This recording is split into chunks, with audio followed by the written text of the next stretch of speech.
nakalagay sa Interpol na warrant of arrest, Mr. President. Tama po ba yun? Ang sumunod yung ICC warrant of arrest matapos yung Interpol. Pero, Yun ang pagkaintindi namin. Pero maliwanag na wala na tayo sa ICC. Section 3 of Republic Act number 11983, Mr. President, fugitives from justice was defined as those who flee under the following circumstances. Number one, after conviction by a Philippine court to avoid punishment, or after being charged in a Philippine court to avoid prosecution. Did I quote the law correctly, Mr. President?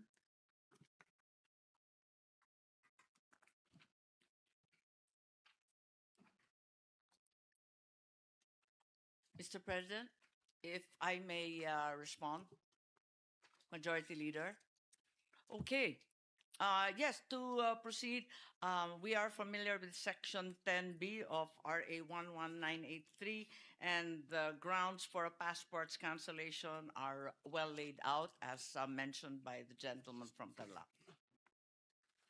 And Mr. President, under Section 10, I think cancellation of passport was also mentioned.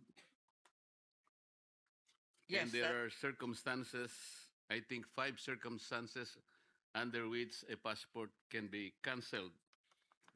Will that be correct, yes, Mr. that President? is correct. Upon court order, when there's a conviction, upon court order as fugitive from justice, a suspected terrorist, or when it was fraudulently acquired or returned to DFA by other government offices.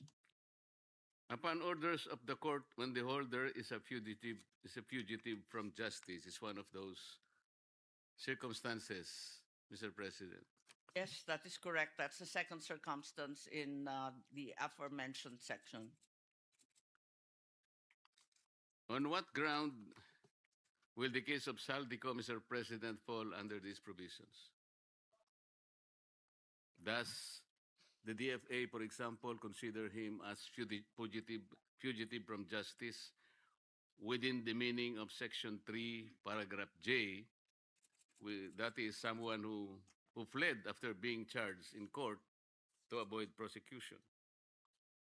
Yes, in theory, it would appear that the former congressman's case would fall squarely under this. However, the DFA explains that they are not yet in receipt of any such court order.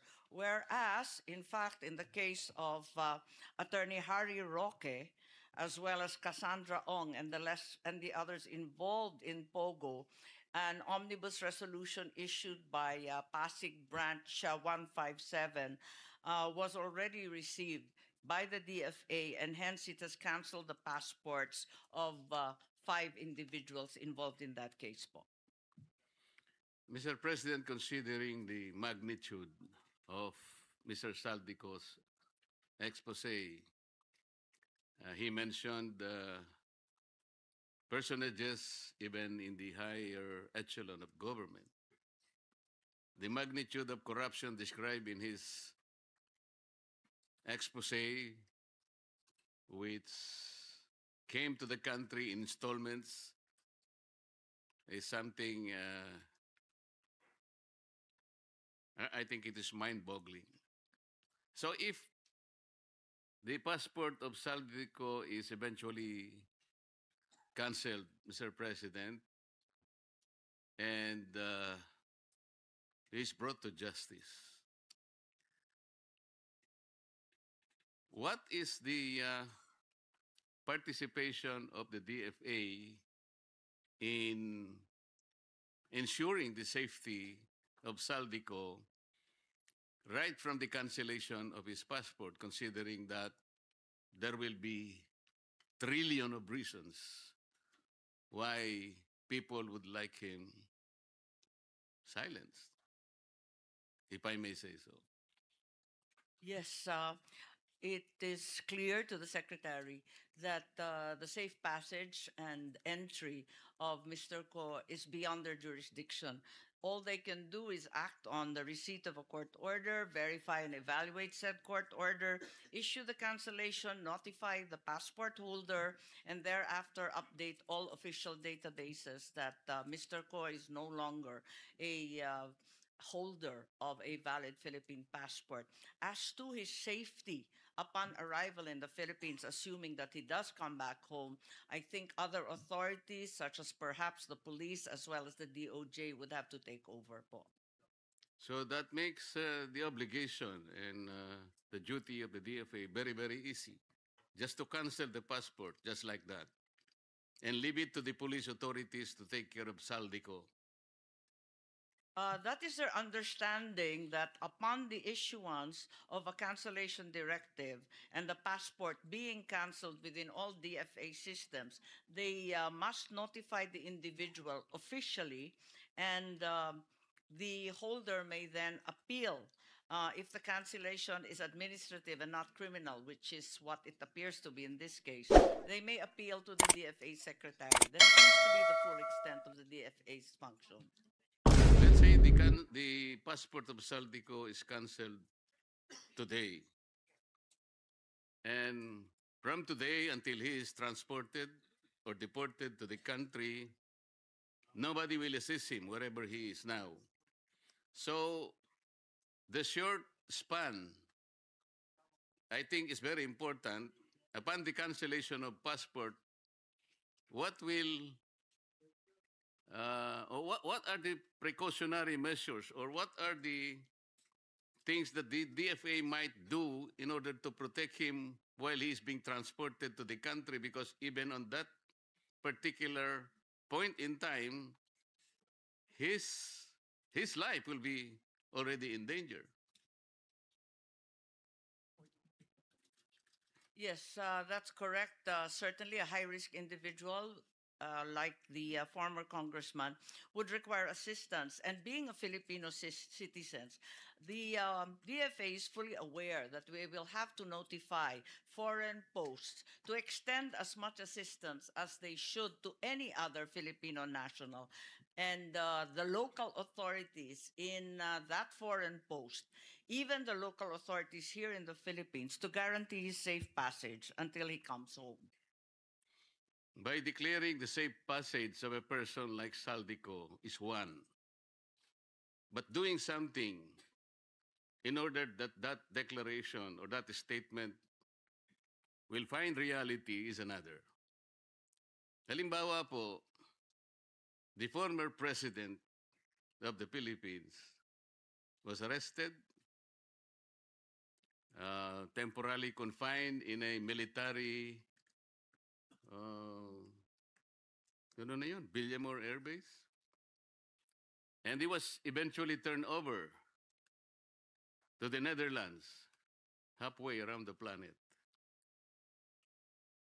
If the DFA is concerned about the citizens' right, paano nangyari yun? But that is a question later. I'm only trying to cite this one kasi sinasabi natin, you can make all the precautionary measures, all the protective measures you can think in the world. Pero ganun lang. So, pwede bang malaman namin ng may konting detalye ba tayo na mapangahawakan, like ano po ang ginagawa nyo usually sa ganitong sitwasyon? Ito lang siguro ang sitwasyon na very, very noble. Why? Saldico is not now an ordinary fugitive. He happened to be the key to the unlocking of all these anomalies, the bigger anomalies associated with our flood control projects. This is, I think, the biggest anomaly in the history of our country. So hindi lang po ganun nasasabihin natin, inalis po natin yung, na-cancel na po yung passport ba? Pero ano po talaga ang gagawin? Bigyan nyo nga kami ng halimbawa. Kung ano yung mga precautionary measures just to make him, halimbawa, hindi lang yung ordinary diligence or ordinary protections you have in mind because we need to hear him. Marami siyang sinabi. And I think the Filipino people are waiting na ma-process natin lahat yung kanyang sinabi. Especially the personalities behind his expose. Alam natin, napakaraming taong interesado sa kanya. Yung mga taong binanggit niya. At hindi po pangkaraniwang tao yung mga yun. So hindi lamang po administrative na parang ganun lang kasimple. So we can now cancel the passport of Saldico.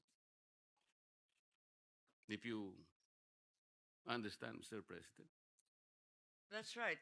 Upon cancellation, as mentioned earlier, the DFA is duty-bound to inform the holder of that passport that he no longer carries a valid document.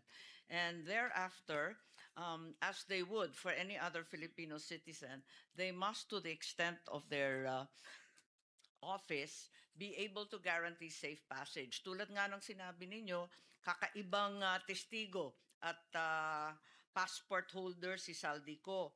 At kinakailangan yung safe passage nga niya magarantiya. So unang-una, yung mga foreign posts sa kanyang pinanggalingan, kung Portugal man yan o Japan o kung saan man siya, sasabihan natin yung mga Philippine Embassy at konsulado doon.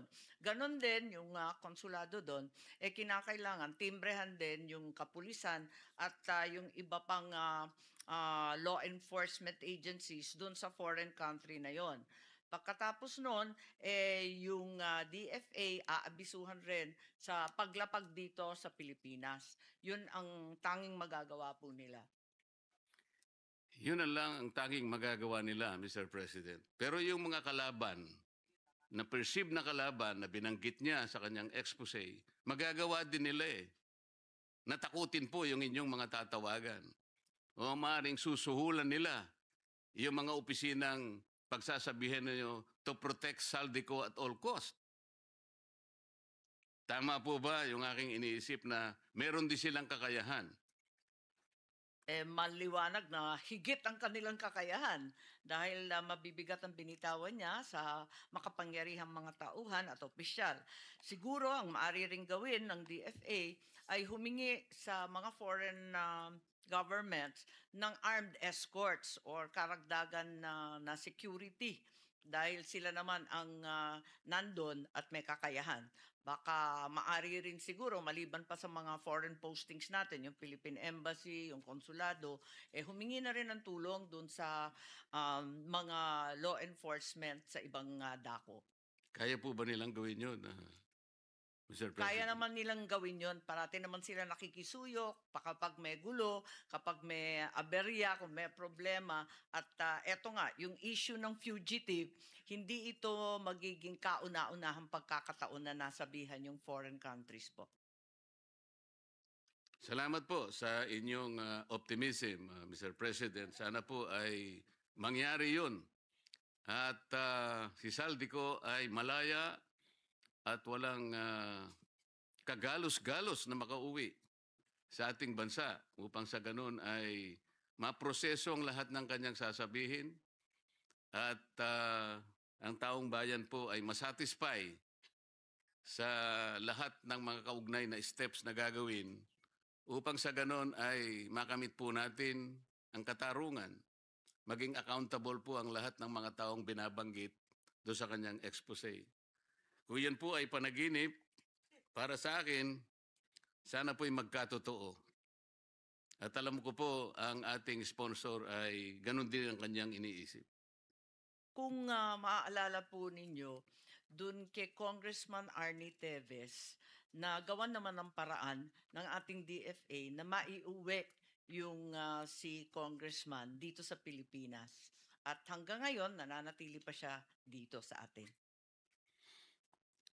Opo, pero si former Congressman Arnie Teves po ay hindi naman po nag-expose ng ganung napakalaki pong mga pangyayari na nakapagdulot po ng kalungkutan sa ating mga mamamayan.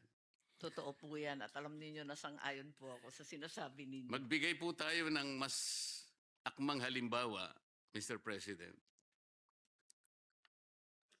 Section 17 po ng ating Republic Act 9851. Ito po yung Philippine Act on Crimes Against International Humanitarian Law, Genocide, blah, blah, blah.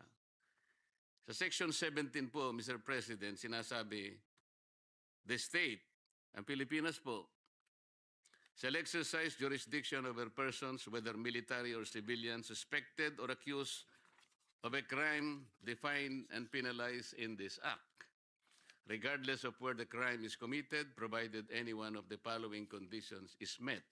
Una, the accused is a Filipino citizen.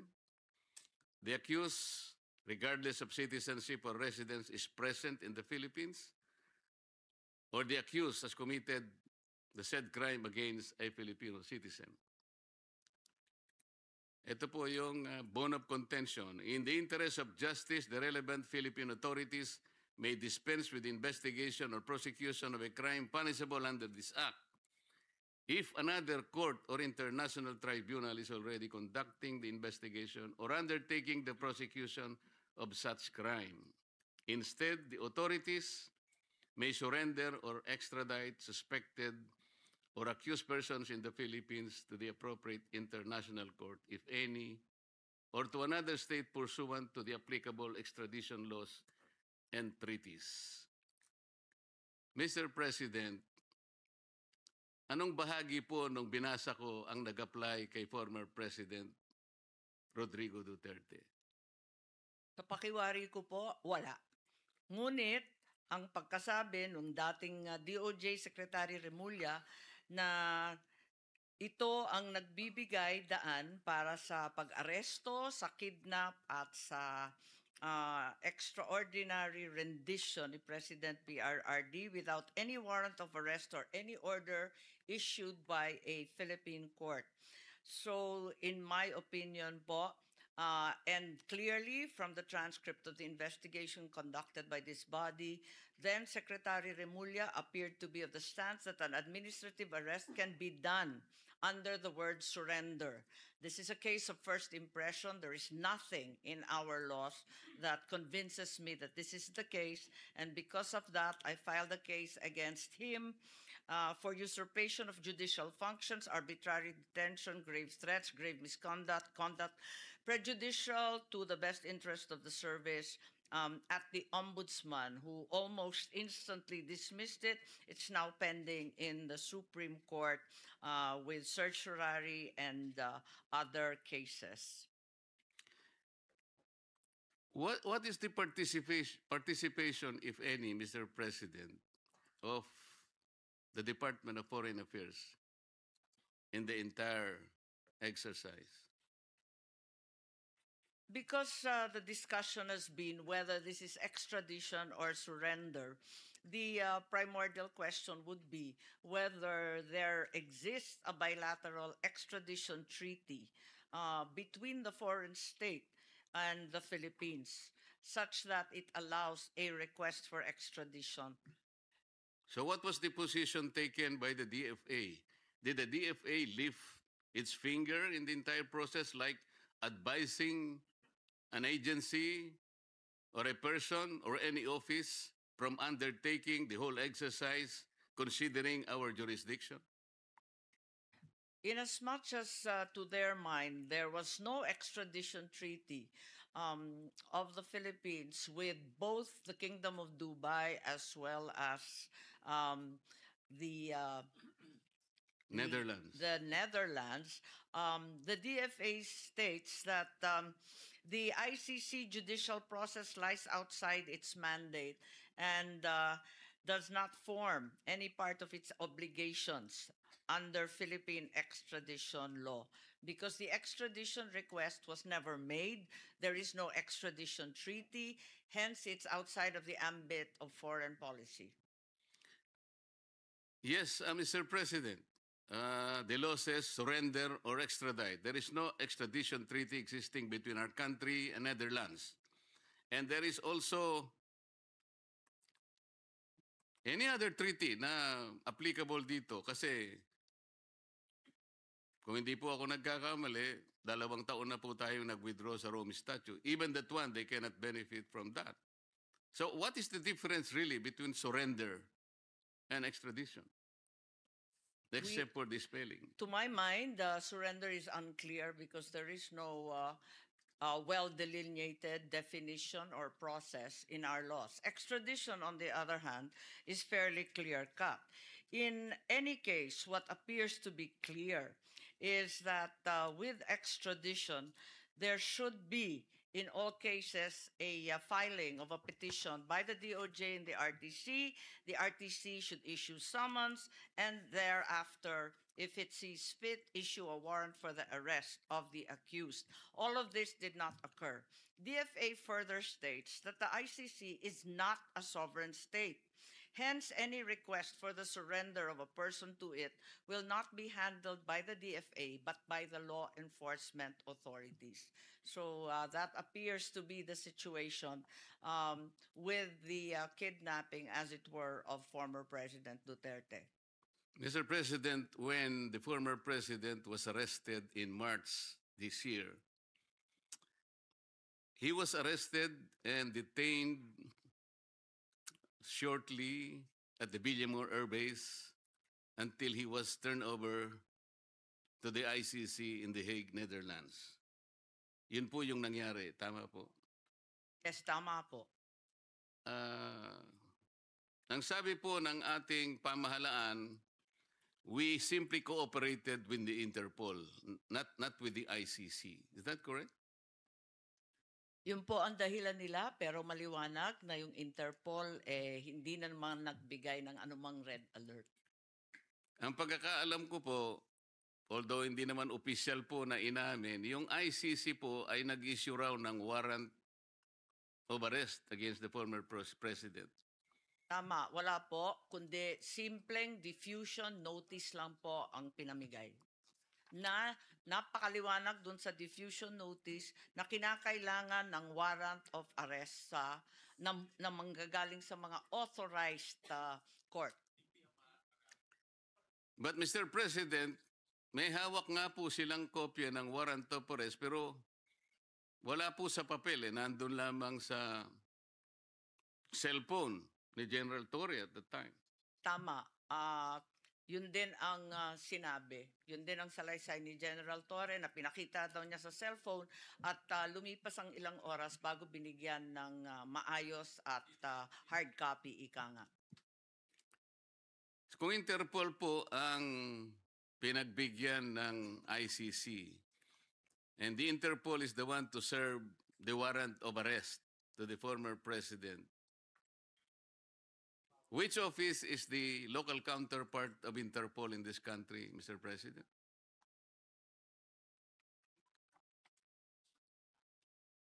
Ang ICC warrant dapat hindi enforceable po dahil maliwanag nga na yung Interpol, unang-una, nasa konstitusyon nila dun sa Section 3 or Article 3 kung naaalala kong tama, hindi dapat manghimasok o makilahok kung ang kaso ay political at maliwanag na politika ang pinag-uusapan dito. So, yun nga ang nangyari at hanggang ngayon ay nakakulong pa rin ang dating Pangulo. Tama po kayo, Mr. President. Yung diffusion kasi, ang pagkakaalam ko, it is an informal international alert circulated through Interpol channels to request cooperation from member countries. It corresponds to the notices like, may color-coded pala to red, yellow, blue, black, green, purple, and orange if they must comply with Interpol's constitution rules of processing the data. Sa mga tweet, wala pong ibinigay sa Interpol na warrant of arrest, Mr. President. Tama po ba yun? Ang sumunod ay yung ICC warrant of arrest matapos yung Interpol. Pero, yun ang pagkaintindi namin. Pero maliwanag na wala na tayo sa ICC. So, naglalaban noon ni Solicitor General Nards Guevara, talagang walang jurisdiction ng ICC sa Pilipinas. Unang-una po kasi, kung babasahin po natin isa sa provision ng Rome Statute, sinasabi ron, ang isang citizen na inaresto sa estado, meaning our country, ay kinakailangan dalhin sa to the nearest judicial authority. Tama po. Ang pagkakaalam ko po, pag sinabing judicial authority, korte po yun. Pero ang nangyari, Mr. President, dinala siya sa Villamor Air Base. Sa aking palagay ko po, kahit anong gawin natin, hindi po siya magiging representative ng ating judicial authority. Tama po ba yun? Tama po. At maski yung DOJ, pati yung Prosecutor Fadulion at yung iba pang nandun sa Villamor, ay hindi maaring magpanggap na sila ay korte. Hindi nga po kasi yung DOJ po, executive department po yun. Ang pagkakaalam ko po, ang judicial department po, ito po yung mga korte. Kaya malayong malayo po at hindi nila tinupad mismo yung provision ng Rome Statute. Ngayon, Mr. President, ang tinatanong ko po kanina, kung yung Interpol ay wala sang kopya ng warrant of arrest, paano po nagkaroon ng warrant of arrest si General Torre para siyang mag-serve sa dating Pangulo? Saan po galing mismo yung warrant of arrest? Yes, ang pagkaalala ko dun sa hearing, pinadala electronically ng ICC dun sa kanilang counterpart dito sa Pilipinas, which is the Philippine Council for Transnational Crime. Yan nga po. If the local counterpart of the Interpol is the PCTC, sila po dapat ang nag-serve ng warrant of arrest. At sila din sana ang nagbasa ng Miranda rights. Ang nangyari po, baligtad eh. Ang nag-serve po ng warrant of arrest is General Torre, siya pa yung nagbasa ng Miranda rights. So hindi po nasunod yung tuntunin mismo na binabanggit nila, Mr. President. Tama po. At nagtaka rin po kami kasi ang nakita natin, yung nandun, si General Torre, sabay nung sinasabing Special Envoy, Ambassador Lacanilaw. At siya bigla ang may hawak ng ICC warrant at siya rin ang sumama kay dating Presidente Duterte hanggang sa The Hague. Pinagtatakahan po dahil yung NCTC ay walang alam sa pag-a-appoint niya at pagbibigay ng otoridad sa kanya. So sa mga tweet po, maski na sa ating local jurisdiction, Mr. President, yung pong mga subpoena o mga court order, lahat po ng order ng korte, ang sheriff po ang nagdadala. Nagpapatulong lang siya sa pulis kung kinakailangan, pero hindi po pwedeng mawala yung sheriff. Dito po sa pangyayaring ito, yung sheriff, dapat yung executive order ay executive director ng PCTC ang nag-serve ng warrant at siyang dapat na nagbasa ng Miranda warnings. Tama po? Tama po. Lahat linabag po mula sa konstitusyon hanggang sa international law hanggang sa sariling batas ng ating bansa. Wala po bang sinabi o ginawa ang DFA, Mr. President? Alam po nila na ito'y tahasan na paglabag sa karapatan ng isang mamamayan. Huwag na nating sabihin siya ay dating Pangulo, kahit na po hindi dating Pangulo. Lahat po ng mamamayang Pilipino ay saklaw ng karapatan na nasasaad sa ating saligang batas. Lalong-lalo na po yung sinasabi nating no person shall be deprived of life, liberty, and property without due process of law.